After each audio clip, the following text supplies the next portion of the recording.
These ones have more in the numerator and denominator, so just kind of getting as long as possible. So now look, we've got so many. So again, think of this as it's like a binomial, right? There's two terms there, right? Think of it like that. If it helps, then you go, okay, there's two there and one on the bottom. Am I allowed to just bring this one? So some people go, oh, I'm going to cover this up, and I'm going to bring this one down. But that's like it's a binomial. It's connecting the two. You can't bring down half. You can't say, I'm going to bring this one down and this one down separately. Where's the minus go? The minus doesn't have an exponent. So you're just going to leave the minus hanging out on the top there by itself? That makes no sense. You're allowed to flip 1. So if it was, you're allowed to do the reciprocal of 1. So if I had this, so the other questions we did were these. So I would bring this one down, so that would be okay. 3 squared, that one up, so 3. That's okay. As soon as you do this, plus 1, or anything else, I can't bring this one down and then go, wait, I'm just going to let this one hang out there. That makes no sense because the plus is just, so that this becomes, okay, so that's why, because it's two terms, think of it like two terms, you're not allowed to break up half of it, right? And we know that before from all the stuff we did with two terms, it's the whole thing or nothing. The whole thing falls to the bottom or not half and half. Okay, so here, what I want you to imagine instead is I want you to imagine that this is like a bracket. So like the example we just did before, order of operations with the bracket, imagine that these guys are in their own bracket.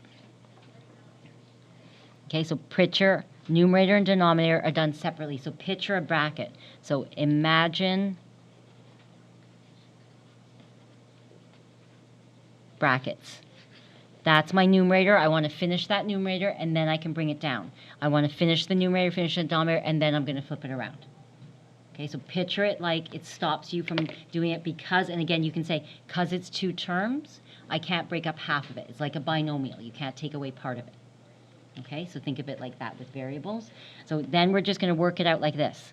So this one here, so think of it, I'm going to finish the numerator. So just doing this one separately, both terms, not half of it.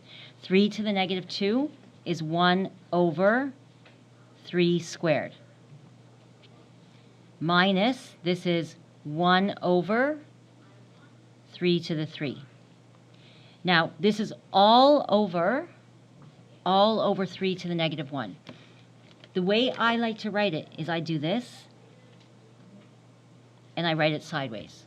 Okay, you are allowed to do that. Sometimes that helps because people go, I forget which fraction is on which now, and I'm getting confused where my line is. So I put it to the side.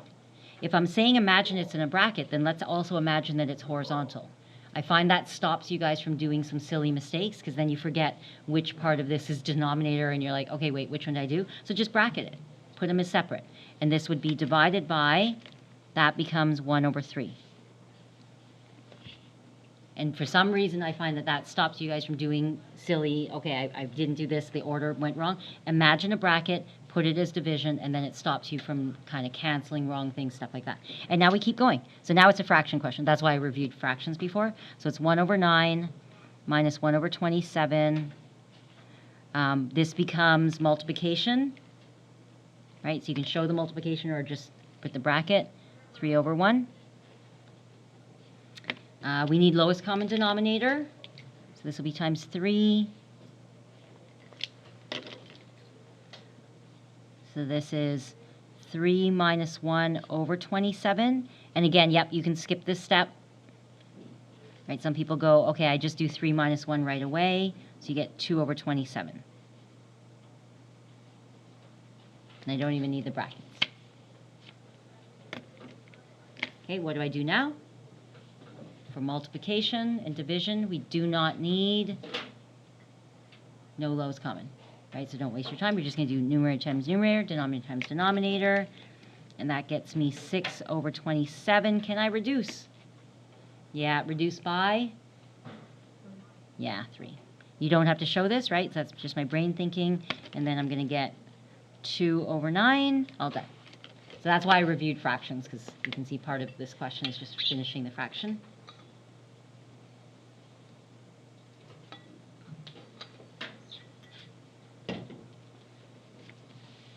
All right, again, right? So try not to, these questions are not simple. You can't just cancel out. So again, going to the top, are we okay for this? Going to the top here. You can't bring this one down. You cannot bring this one down because it's attached to the +3. Think of it like a binomial. You can't take half of it away. You can't cancel half of it. Same with this one. The minus is connecting these two. It makes it like an order of operations. You're not allowed to bring up and down. You can't. And I always say, think of it like a binomial. You weren't allowed to break apart half of it. You can't do it here. So this is like a numerator divided by a denominator. So I'm going to go 3 to the -3 is 1 over 3 cubed plus 3 divided by, and then I'm going to go the denominator, 1 over 3. Are we okay? Minus 3 to the -2 is 1 over 3 squared. And now it's just a fraction question. And again, this is why we don't use those other calculators, because this one in the radicals, if you punch it all in, it gives it to you as an answer with a fraction. So it would have brought you this whole way through to the 2 over 9. So it's kind of like, that's not fair, because you can check your answers. So that's why we're like, don't use the other ones. So here we're going to show all your work. So again, we're showing your work, and we're going to go over 1. Okay, you don't have to show me the over 1, but I'm going to do lowest common in a minute. In a minute, I'm going to do this first. So it's going to be 1 over 27. Right, 3 times 3 times 3, plus 3 over 1. Right, and if you can do the fractions a little faster, you can. Okay, and we're going to go 1 over 3 minus 1 over 9. Close that up. And then when you add or subtract, we need lowest common. So this will be times 27. 27. This one will be 3 and 3. Still, here we go. We're going to go 1 over 27 plus 3 times 27. That is, okay, and again, you don't have to show this step, but I'm showing it for our notes. That's 81 over 27 divided by, and then here again, this step here, I'm going to get 3 over 9 minus 1 over 9. Okay, so if you want to skip this step, you can go straight to here. And we're going to go 82 over 27 divided by, do you want to switch it to I'm going to do it in 2 steps. Okay, again, you can skip a little. So 2 over 9, and then I'll switch it. So 82 over 27 times, or just bracket, right, 9 over 2.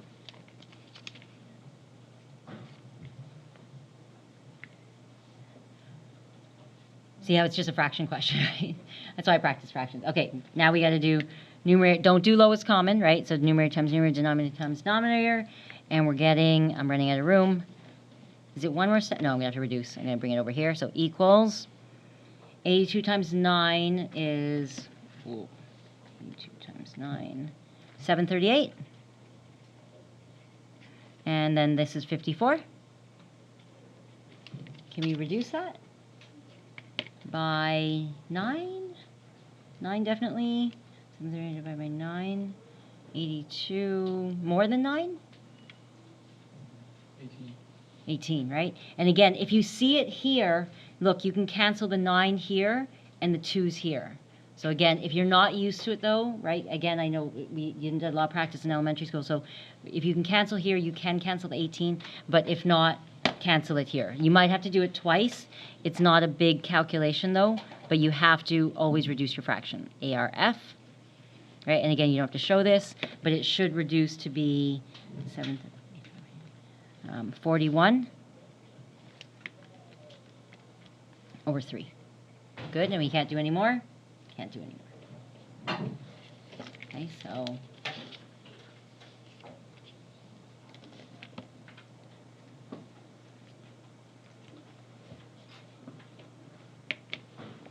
no other questions? We're okay?